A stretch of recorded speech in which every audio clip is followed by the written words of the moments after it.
લોકસભા ચૂંટણીના પહેલા તબક્કા માટે ઉમેદવારી પત્ર ભરવાની ચાલી રહી છે પ્રક્રિયા। કેન્દ્રીય મંત્રી જીતેન્દ્રસિંહ સહિત ભાજપ અને કોંગ્રેસના ઉમેદવારો નોંધાવી રહ્યા છે ઉમેદવારી।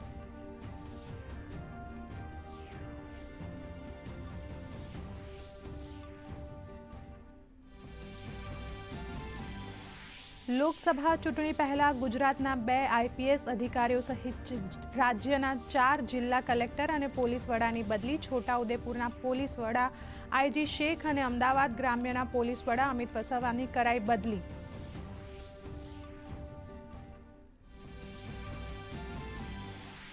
કોંગ્રેસ આજે જાહેર કરી શકે છે ઉમેદવારોની ત્રીજી યાદી। કોંગ્રેસની કેન્દ્રીય ચૂંટણી સમિતિની બેઠકમાં ગુજરાતની 15 સહિત અલગ અલગ રાજ્યોની બેઠકો ઉપર ચર્ચા।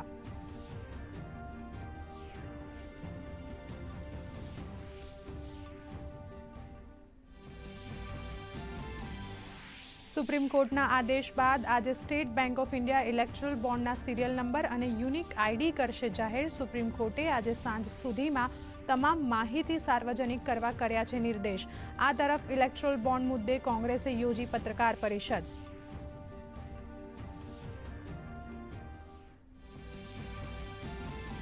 દિલ્હીના મુખ્યમંત્રી અરવિંદ કેજરીવાલ આજે પણ ઈડી સમક્ષ નહીં થાય હાજર। શરાબ નીતિ કૌભાંડમાં પૂછપરછ માટે ઈડીએ પાઠવ્યું હતું સમન્સ। ધરપકડના વિરોધમાં સુરક્ષા આપવાની માંગ સાથે કેજરીવાલે હાઈકોર્ટમાં કરી વધુ એક અરજી।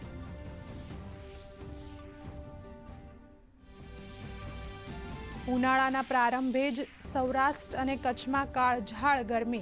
રાજકોટ અને સુરેન્દ્રનગરમાં ગરમીનો પારો પહોંચ્યો 40 ડિગ્રી પર। રાજ્યના 10થી વધુ શહેરોમાં નોંધાયું 38 ડિગ્રીથી વધુ મહત્તમ તાપમાન।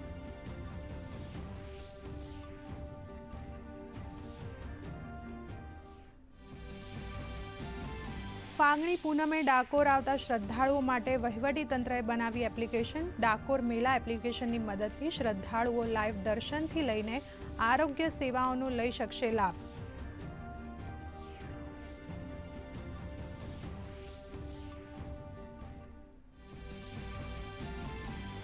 અમેરિકી ફેડરલ રિઝર્વે વ્યાજ દરો યથાવત રાખતા ભારતીય શેર બજારમાં તેજી। સેન્સેક્સમાં 700થી વધુ અંકનો ઉછાળો તો નિફ્ટીએ પણ વટાવી 22,000ની સપાટી। સોનાના ભાવમાં 1,000 રૂપિયાનો વધારો। 10 ગ્રામ સોનાનો ભાવ પહોંચ્યો 66,700 પાર।